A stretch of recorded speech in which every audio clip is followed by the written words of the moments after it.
All right, let's take our Bibles and turn to Romans chapter 1. Romans chapter 1. It's encouraging to see you back. I've teased and said that you've locked in for a 2-3 year journey. And so you have to sort of commit to that, and then you came back. So praise the Lord. Even had a person that sent me a message and said, he gets it on WhatsApp, but he's not here. And he said, I'm not in your church, but I'm in for 2 years. So, Mickey, you're going to get this recording, and hopefully you'll hear his voice. You'll hear me saying his name. And so I'm going to see if he's going to respond back. Then I'll know if he listened to it. So no pressure, Mickey. All right. But Romans 1 verses 1. The Bible says, Paul, a servant of Jesus Christ, called to be an apostle, separated unto the gospel of God. We read that last week and we went into detail. And this morning we're going to verse 2. And the Bible says, which he had promised afore by his prophets in the Holy Scriptures. Let's pray. Heavenly Father, we thank you. And Lord, I trust, Lord, I depend on you, Lord. I don't have, Lord, words and thoughts and intellect, Lord, that can impress people, Lord. It is your word, it is your counsel, Lord. It is the Spirit that works while the word is preached, Lord, that does the work in hearts. And Lord, I pray, Lord, please help me to just be a vessel. Cleanse me of sin, Lord, and help me, Lord, to just speak forth the wonderful counsel of the word of God. I pray this in Jesus' name. Amen. So I said that this time when we go through the book of Romans, it's going to be a bit more expansive. We're not going to go, verse, word by word. This is now the second message, and we're only in verses 2. So I don't know. I think you're locked in for 4 years. Maybe not 2. But I think once we've built a foundation, then we can start to move forward. So the Bible says there, which he had afore promised by the prophets and the Holy Scriptures. Now I want to remind you, Paul was writing this letter to a church that one would think that he started, but he did not see this church yet. And God in his providence is so amazing that he hinders Paul to come to this church, ultimately then letting him to write the book of Romans to them. He wants to go to a missionary journey to Spain, and he would even want these people to accompany and help him. And so he's writing this letter, the most incredible letter that has ever been written in the entire universe, for me personally. And I just read a little bit of background on this, and how men like Wesley and how men just great men of faith in the past that read Romans, and it was crucial to their conversion, to their true understanding of salvation. And please understand this, Romans is the key to all of the Bible. If I don't understand the concepts in Romans like law, and what was the purpose of the law, and I don't understand faith, and I don't understand righteousness, and what is righteousness, and what is imputed righteousness, that is something that you must understand, and that will be the key that unlocks the whole Bible for you.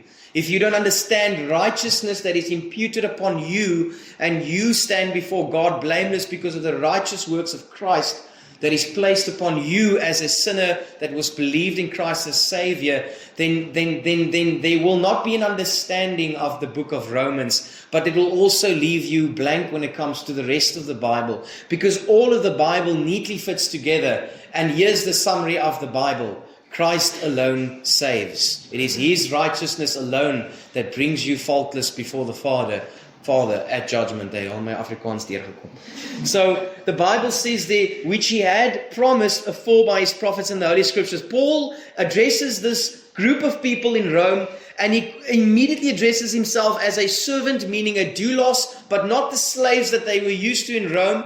It was a slave of Christ that willingly made himself a slave to his master. He loves the Lord Jesus Christ. It is a joy to be the slave of the Lord Jesus Christ. But this is not a politically correct statement to make to those in Rome, because Paul is not writing this letter to somehow get an audience. He is not concerned to win the people of Rome. It's the gospel that will win a people, or that will work in a man's heart. He doesn't have to use tricks. He doesn't have to say, well, there's a lot of people in Rome that will take offense to the fact that I call myself a slave, because they will think that this letter is beneath them. It doesn't matter. It doesn't matter. And here's the goal of any preacher and any Christian. I don't have to try and give a message that will appeal to the culture and that will appeal to the wisdom of man.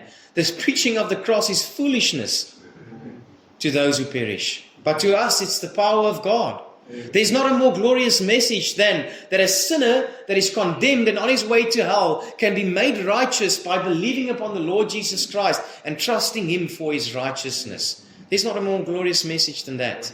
But to the world it's foolish. The world wants to say, but no, there must be something that I do, and it must be the fact that I was born in a Christian home, and it must be the fact that I was a good person. Surely God will look at that and grant me everlasting life, but that's not the truth. It is only granted through the cross, and it's only granted through what Christ has done on the cross. I need to realize my need for the cross. And so he says he's called to be an apostle. We don't find apostles today, but we also understand that there's a truth in that message, meaning that I am a sent one. And you are, in that sense today, if you are saved, you are a sent one. You have a message that comes from the Lord Jesus Christ. That should encompass your whole life. Your work, your children, everything that you do should be centered around the fact that you are called to bear a message for the Lord Jesus Christ, and not vice versa. And so we get that wrong often, unfortunately. We are separated unto the gospel of God. Paul was separated unto the gospel of God. Here's a man that is a Jew. He's a Pharisee of Pharisees, and the Lord separates him for the gospel. And it is the same with everyone here that is saved. If you are saved, you have been separated unto the gospel of God. You have been separated so that you can be useful for the kingdom of heaven and share forth the gospel of the Lord Jesus Christ. I don't know where your ministry is, but pray that the Lord will give you a ministry. My ministry, I'm grateful for, is to be in where I am now.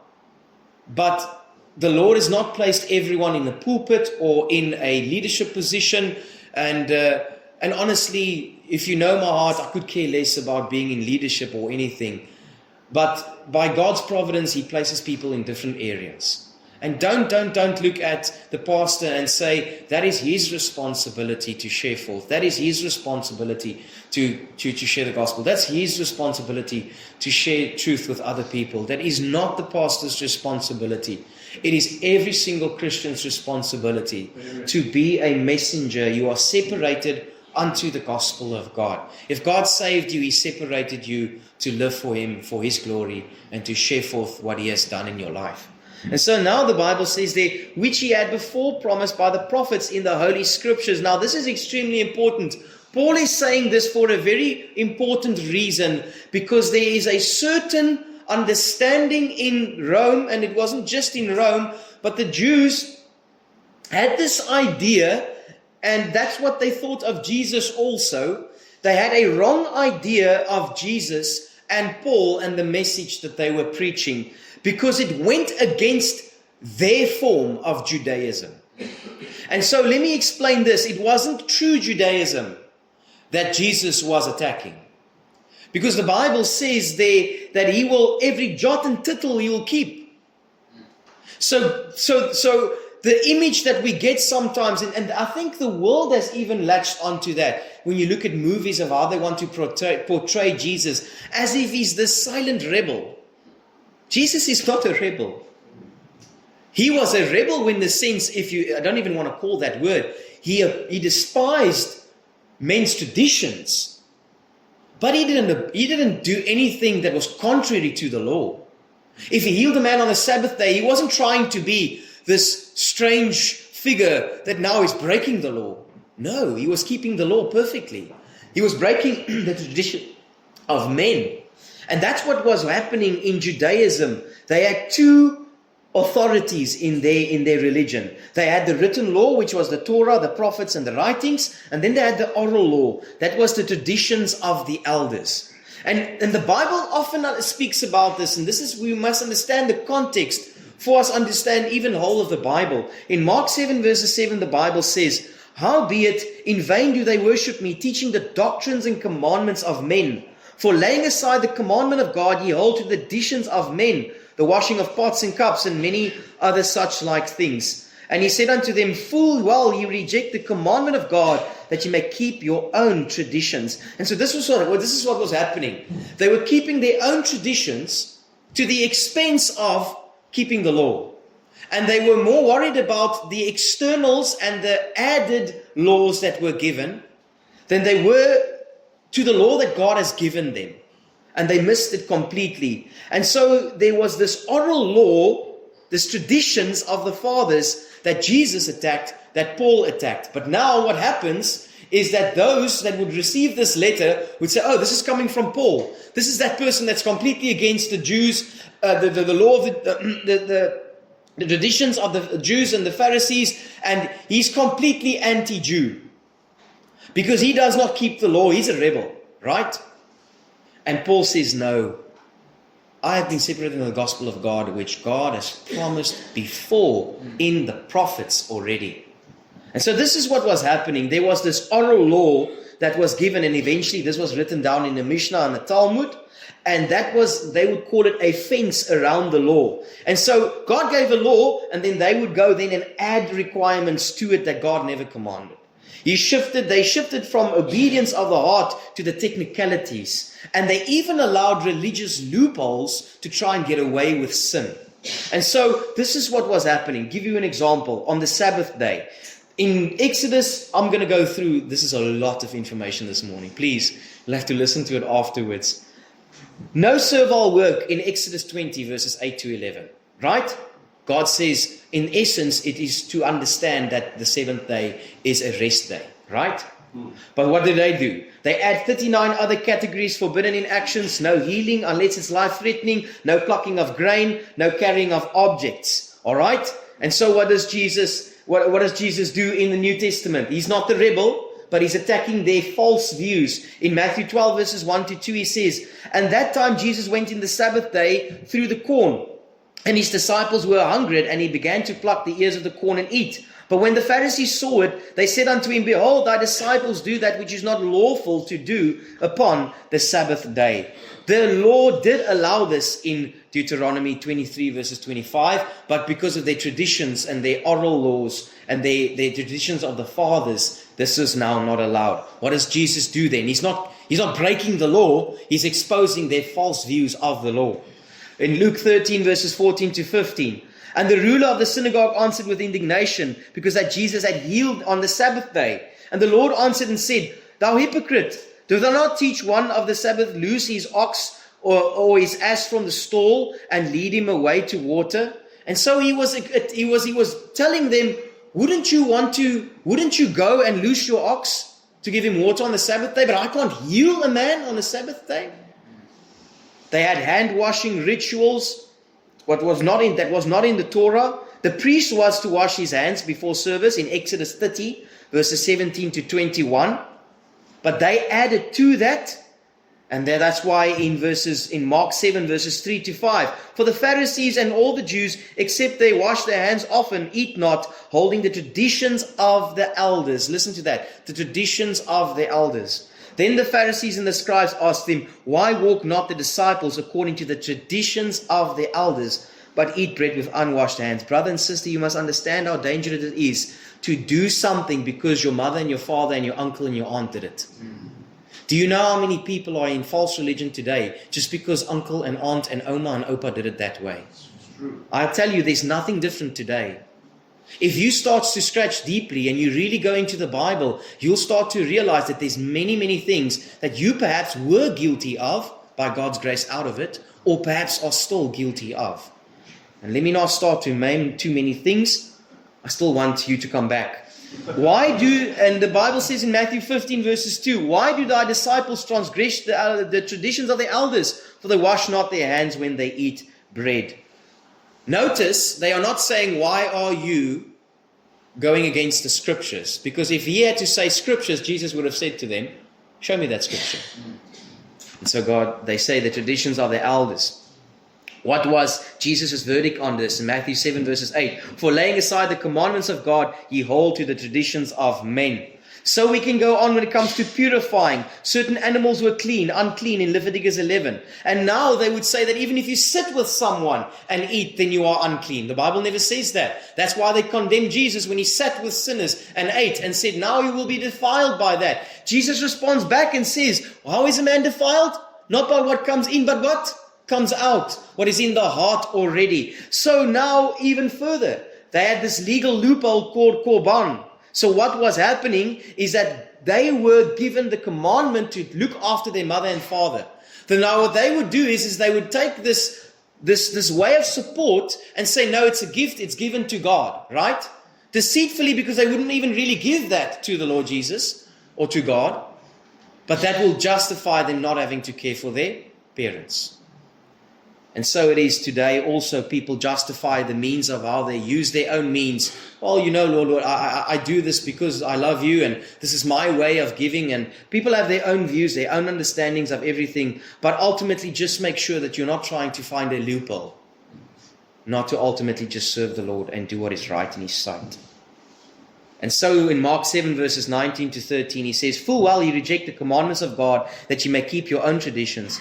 But ye say, if a man shall say to his father or his mother, it is Korban, that is to say, a gift, by whatsoever thou mightest be profited by me, he shall be free. And ye suffer him no more to do aught for his father and his mother, making the word of God of none effect through your traditions. God was consistently going and attacking the laws that were bylaws that were made by the Jews. This is very important. You say, where's this? What is this? What is this? What is this at all to do with Romans 1 verses 2? We're getting there. All right?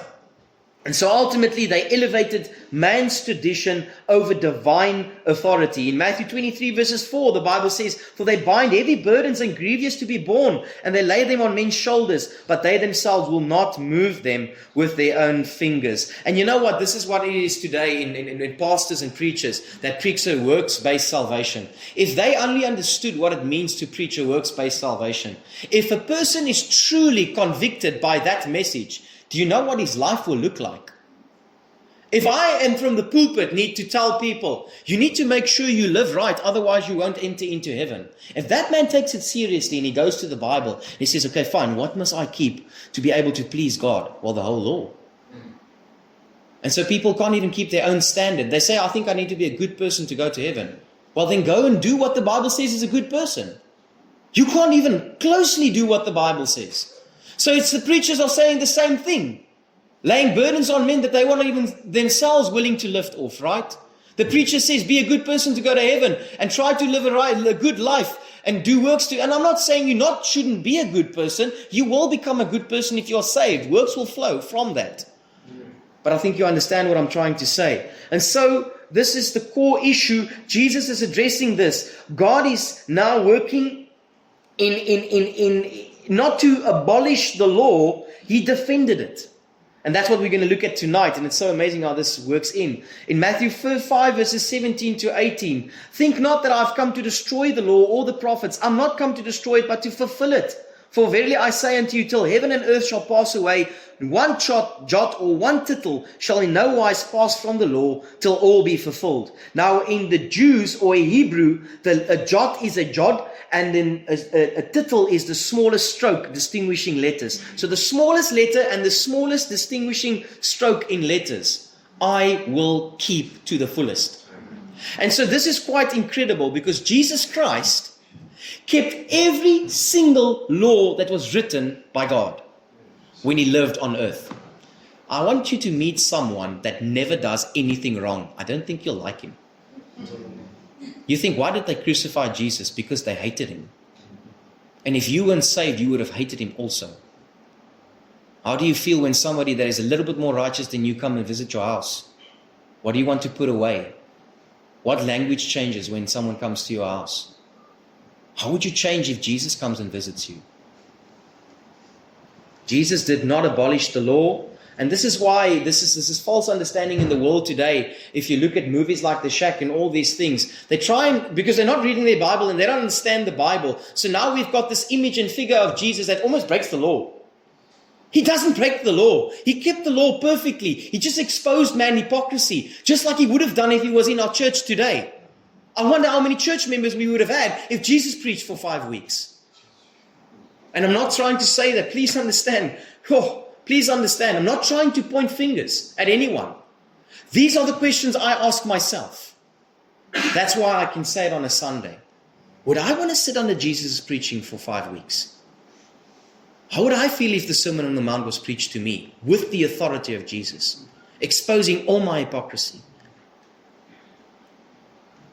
Paul then was now also accused of this new religion in Acts 24 verses 5. For we have found this man a pestilent fellow, a ringleader of the sect of the Nazarenes. So if he says he's from a sect, they obviously reject that this person is preaching truth. Paul defends himself continually. In Acts verses 24 verses 14 he says, But this I confess unto thee, that after the way which they call heresy, so worship I God of my fathers, believing in the things that were written in the law and in the prophets. And so Paul was defending his authority, and he was saying that I am and I preach and I believe what was written in the Old Testament. I have not come to revolutionize and make a new way. Although there's a new way, it's by grace. But I am not taking away from what God has written in the Old Testament. And so now this morning, this is only the introductions, brothers and sisters. This morning, we will then look at the Old Testament and then see what was promised afore by the prophets in the Holy Scriptures, so that we can understand why Paul goes to that to defend himself. I believe to defend Jesus, not that he needs to defend anyone. Jesus doesn't need to be defended. But in reality, God is writing this letter. And so the Bible says there in verses 2, which he had before promised by the prophets in the Holy Scriptures. In Genesis 3:15, we see, and this is a high word, the proto-evangelium. And now what does that mean? It's the first mention of the gospel in the Old Testament. Genesis 3 verses 15 says, And I will put enmity between thee and the woman, and between thy seed and her seed, and it shall bruise thy head, and thou shalt bruise his heel. Everything contained in the gospel is in this message. Adam and Eve sinned, and God, even in the beginning, shows to the world that the way that man will be forgiven is through divine redemption. And this is what he is saying. He's saying that between thee and the woman there will be enmity, and between thy seed and her seed. It shall bruise thy head, and thou shalt bruise his heel. So the seed that comes from that family ultimately would be Jesus. His heel will be bruised, but it's not a fatal wound. And we understand that Christ was marred and martyred, but he ultimately had victory. But whose head did he bruise? And when it's a head bruise, it's a death blow. And Christ abolished death. And in the Old Testament, God gives this promise that I will put my feet on the head of the snake. I will put my head, and I will have victory over sin and over death. Christ promised through the patriarchs. In Galatians 3 verses 16, brothers and sisters, I really am trying to be mindful of time, but also not to rush through it. So if I didn't get the balance, tell me afterwards. But there's a lot to go through. In Galatians 3 verses 16 it says, Now to Abraham and his seed were the promises made. He saith not, and to seeds as of many, but as of one, and to thy seed, which is Christ. So in the Old Testament, there's this promise of a seed that will be raised up from a holy line, and ultimately it will be Jesus the Messiah. And where does God start? In Genesis. Where does he start? With Adam and Eve. And where does he continue? With the patriarchs. In Genesis 12 verses 3, the Bible speaks, and God speaks to Abraham, And I will bless them that bless thee, and curse them that curseth thee, and in thee shall all the families of the earth be blessed. Now it is only through the seed of Christ that the family of the earth can be blessed. You can't be blessed by a man. There must be something divine in this seed that will bless the earth. Brother and sister, this earth will leave you cold and empty. But through Christ, a man can be truly blessed, and I've preached on what truly blessed means.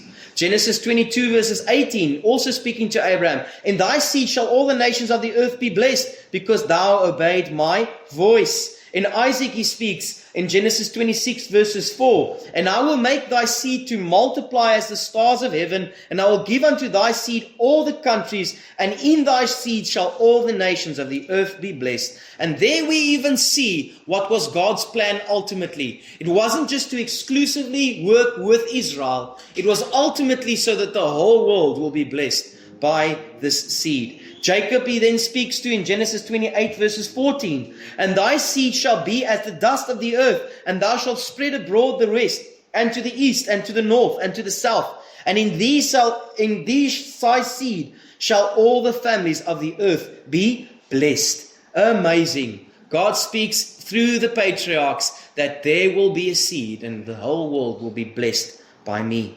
Christ promised through the covenants. He then goes to David in 2 Samuel 7 verses 12 to 13. And when thy days be fulfilled, and thou shalt sleep with thy fathers, I will set up thy seed after thee, which shall proceed out of my bowels, and I will establish his kingdom. He shall build an house for my name, and I will establish the throne of his kingdom forever. God speaks about David, and if you don't know this, the seed of David ultimately was Jesus Christ. And so he promises this to David in Psalm 89 verses 3 to 4. I've made a covenant with my chosen. I've sworn unto David my servant. Thy seed will I establish forever, and I will build up thy throne to all generations. Selah.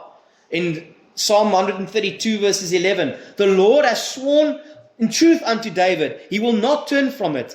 Or the fruit of thy body will I set upon thy throne. Isaiah 9 verses 6 to 7. For unto us a child is born, unto us a son is given, and the government shall be upon his shoulders, and his name shall be called Wonderful Counselor, the Mighty God, the Everlasting Father, the Prince of Peace. Of his increase of his government and peace there shall be no end, upon the throne of David and upon his kingdom, to order it and to establish it with judgment and with justice from henceforth forever. The zeal of the Lord of hosts will perform this. God's zeal will perform this, and he promises this to David. Then Christ is promised through the law in types and in shadows. In John 5 verses 46, for had ye believed Moses, you would have believed me, for he wrote of me. How did Moses write of me? Jesus says to the Pharisees, if you believed Moses, you would have believed me, because Moses wrote of me. How did Moses write about Jesus? Leviticus 17 verses 11. For the life of the flesh is in the blood, and I have given it unto you upon the altar to make an atonement for your souls. For it is the blood that maketh an atonement for the soul. In Hebrews 10 verses 1 we see, for the law having a shadow of good things to come, and not the very image of the things, can never with those sacrifices which they offered year by year continually make the comers thereunto perfect. But we understand that that was an image, that was a picture. Blood must be shed for the remission of sin. And whose blood was shed for your remission? Jesus Christ. Exodus 12 verses 13. And the blood shall be to you for a token upon the houses where you are. And when I see the blood, I will pass over you, and the plague shall not be upon you to destroy you and smite you in the land of Egypt. What an image of salvation and judgment day. When God looks at you, and it is that moment where you will either go to heaven or hell, is God going to look at the blood that is applied to you or at you? Good luck if He's going to look at you. Because at that moment, He will see all your sin, even if you try to change it. But when God looks at you and He sees the blood that is applied, He passes over you, just like He passed over those in Egypt that had the blood on the doorpost. Brother and sister, if you died right now, is there blood over your soul? Or is there, I've been a good person, I've tried to live right, I'm trying to be a nice person? That will crumble on Judgment Day.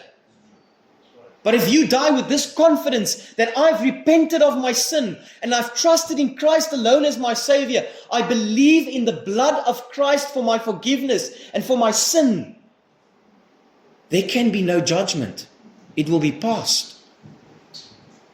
1 Corinthians 5:7, purge out therefore the old leaven, that you may be a new lump, as you have as ye are unleavened. For even Christ our Passover is sacrificed for us. We looked at Egypt, and now in 1 Corinthians, Jesus Christ says, He is our Passover.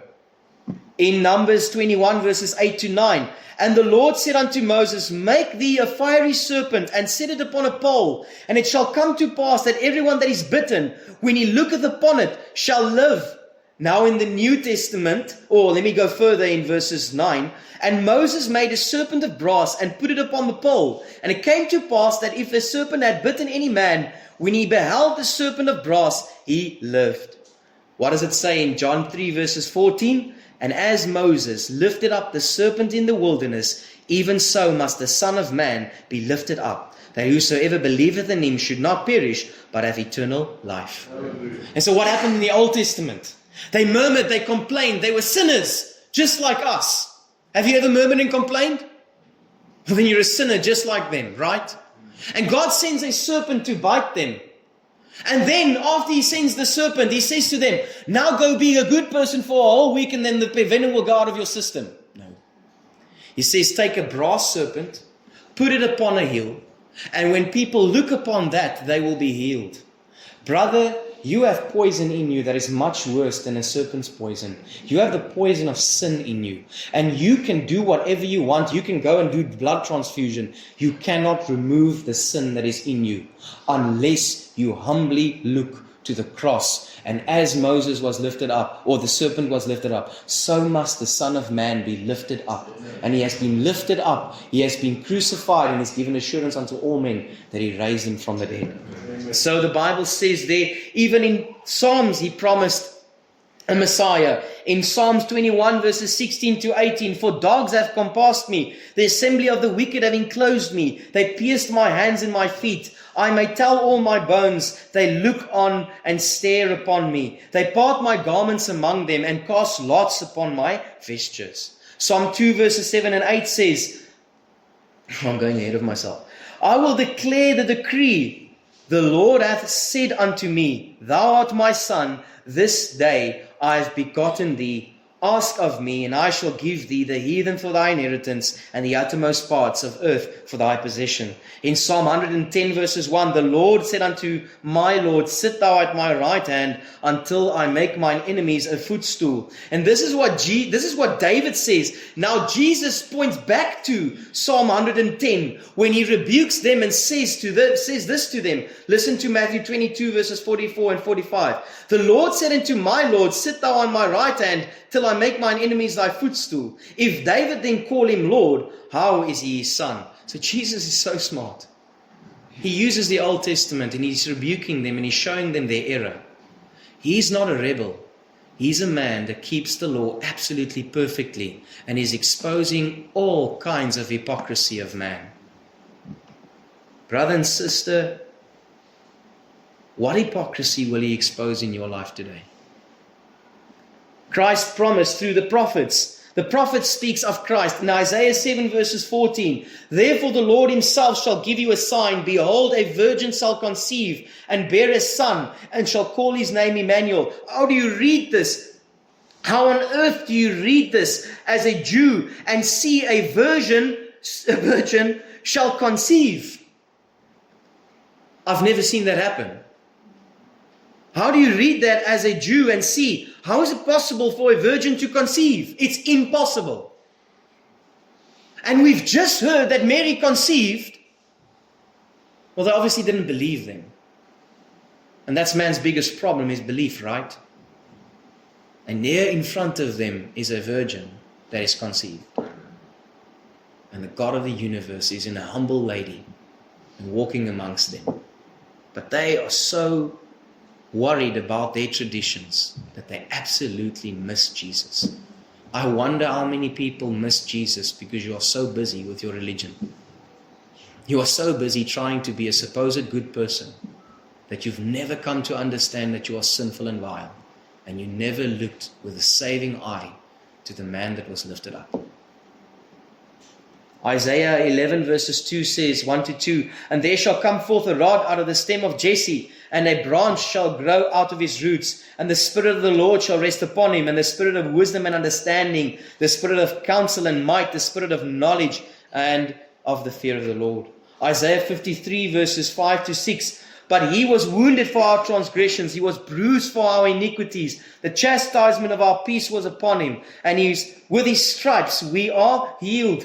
All we are like sheep have gone astray. We have turned every one to his own way, and the Lord hath laid on him the iniquity of us all. Micah 5 verses 2 says, but thou, Bethlehem, Ephrathah, though thou be little among the thousands of Judah, yet out of thee shall come forth unto me that this to be a ruler in Israel, whose goings forth have been from old, from everlasting.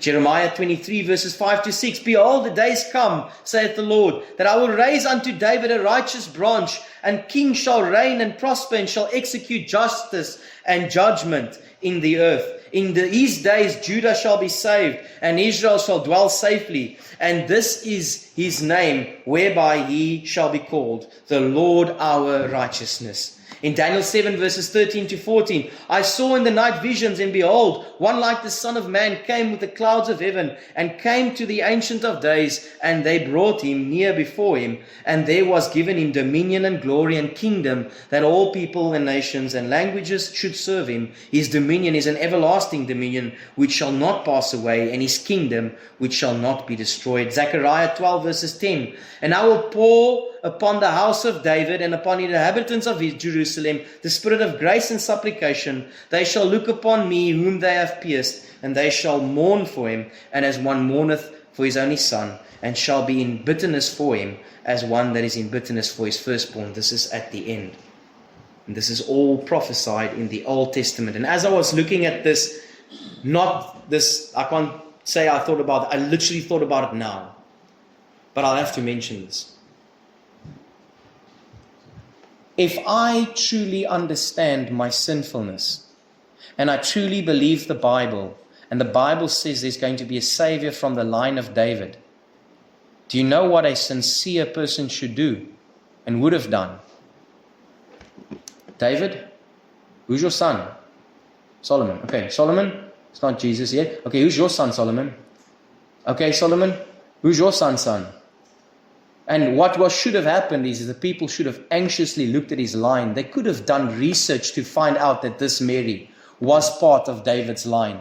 There was enough evidence if they wanted to search for it. But they couldn't care. And I wonder how many people today couldn't really care about their sin. Because if you truly understood your sinfulness, you would run to find a solution. And if you truly understand your wickedness, you will understand how empty it is to run to the next promise you make to God. God, I'll really stop this now. Or no, I'll really try my best now.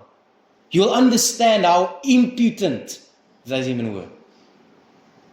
Your own merit and efforts will be to ever cleanse yourself from your sinfulness. You would run to the Savior. You would look to the Savior. Christ promised in the Holy Scriptures. Luke 24 verses 25, the Bible says, then he said unto them, O fools, slow in heart to believe all the prophets have spoken.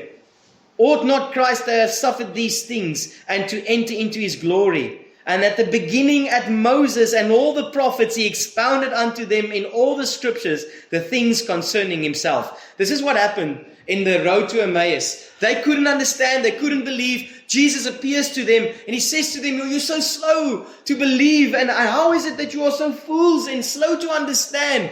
And what does Jesus do? He explains himself to them. How? By going to Moses and the prophets. Do you know what Jesus did on the road to Emmaus? He most likely quoted all the things I quoted today. How incredible is that? How incredible is that? I can't tell you exactly what he said to them, but he most likely said the same things to those on the road to Emmaus. He says, brother, how did you miss me? How did you miss me in the Old Testament? How did you miss me in Moses? How did you miss me? How did you miss the Messiah? Let me explain to you who he is. So Paul says, to come to a close, which he had promised afore by his prophets in the holy scriptures concerning his Son, Jesus Christ, our Lord. What a defense. What a defense. Paul does not have to sit there and explain himself in 50 words and an additional letter to Romans and say, guys, don't say this about me. You don't understand. I'm really not the way, I'm not what you think I am. No, he just says, I believe the Old Testament. And that is enough. And you know what? There's not enough evidence for unbelief. There's not enough evidence for unbelief. I can sit here and I can preach my lungs out. If you don't believe, you don't believe. But I will ask you this. They missed Christ in the Old Testament. They missed him in the New Testament. This is an example of what people do today still. Have you missed Christ? Can you truly say at this moment, you are born again? I don't ask you, do you have head knowledge of him? I don't ask you, do you have a lot of understanding? The Pharisees had lots of head knowledge. And you can die a Pharisee. I'm not asking you how much you know. I'm asking you, have you understood your need for Jesus? And is he your atonement? Is he your righteousness? Is he all that you will present on Judgment Day? Or have you also missed him? Let's pray. Heavenly Father, we love you, Lord, and we thank you for your perfect counsel. Lord, your scripture is beautiful, Lord. And Lord, we want to praise you for it, Lord. Lord, I pray if there's someone here this morning that is unsaved, Lord, please, Lord, use the Holy Spirit to convict their hearts, Lord. Bring them to a point of repentance, Lord, an understanding of their sin, an understanding of your holiness and of your righteousness, Lord. And Lord, we thank you that through all the ages, Lord, you have left us a witness, Lord. Lord, you have left no one without a witness. None of us, Lord, can say we didn't know. You will be so righteous on Judgment Day, Lord. Lord, I thank you for your grace. Thank you for your mercy, and I pray, Lord, that you would work in our hearts. I pray this in Jesus' name. Amen. Amen. All right.